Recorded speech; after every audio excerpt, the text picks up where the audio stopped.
understand some graphs, and in order to do that, first I want to give you an idea that relation between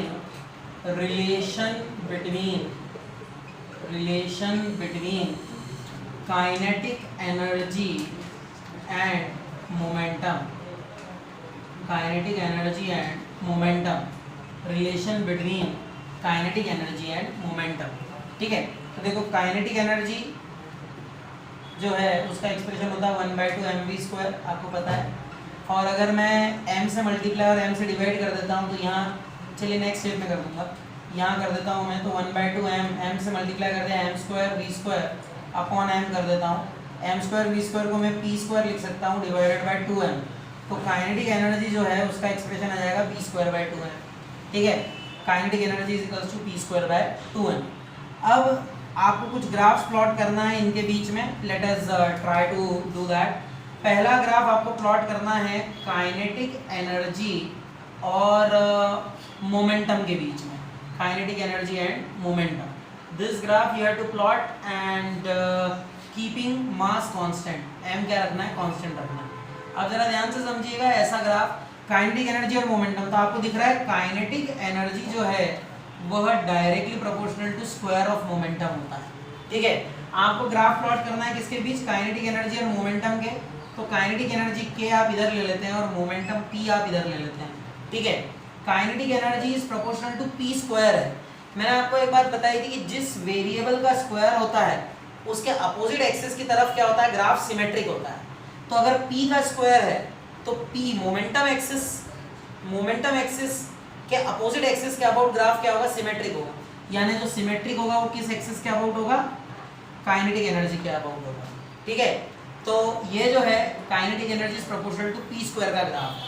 अब इसी graph में मान लीजिए आपसे पूछा होता है इसी क्वेश्चन में कि आपको ये नहीं करना है, आपको तो क्या करना है, m को कांस्टेंट रखना है।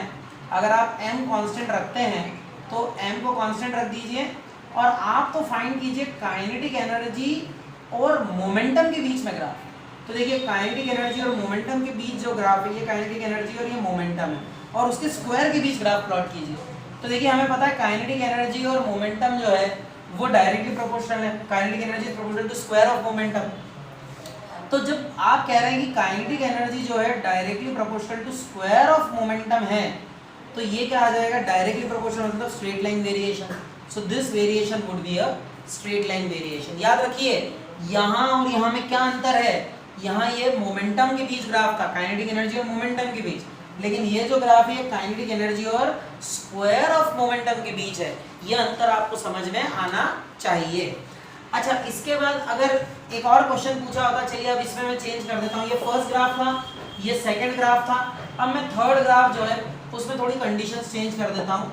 थर्ड ग्राफ में आपको प्लॉट करना है काइनेटिक एनर्जी और मास के बीच में, किसके बीच में, काइनेटिक एनर्जी और मास के बीच में क्या करना है, काइनेटिक एनर्जी और मास के बीच में ग्राफ प्लॉट करना है, keeping the momentum of the object constant. और किसको कांस्टेंट रखना है, मोमेंटम को कांस्टेंट रखना है। तो देखिए काइनेटिक एनर्जी और मास के बीच ग्राफ प्लॉट कर रहे हैं, keeping the momentum constant. So kinetic energy is directly proportional to kinetic energy.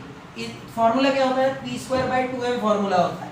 तो p²/2m है, मोमेंटम को अगर आप क्या रख रहे हैं, कांस्टेंट रख रहे हैं, if you keep the momentum constant, so it is obvious that kinetic energy is inversely proportional to mass. इस एक्सप्रेशन से पता चल रहा है kinetic energy is inversely proportional to mass. Inversely proportional quantities के बीच में जो ग्राफ होता है, आपको पता है काइनेटिक एनर्जी और मास के बीच में जो ग्राफ होगा, इनवर्सली प्रोपोर्शनल क्वांटिटीज हैं, इनके बीच में ग्राफ जो होगा वो इस तरह से होता है, और इसको कहते हैं रेक्टेंगुलर हाइपरबोला। क्या कहते हैं, रेक्टेंगुलर हाइपरबोला। आई होप ये ग्राफिकल वेरिएशंस आपको समझ में आए होंगे। ये बहुत ध्यान से समझने वाले ग्राफ्स हैं। Thank you very much, happy learning.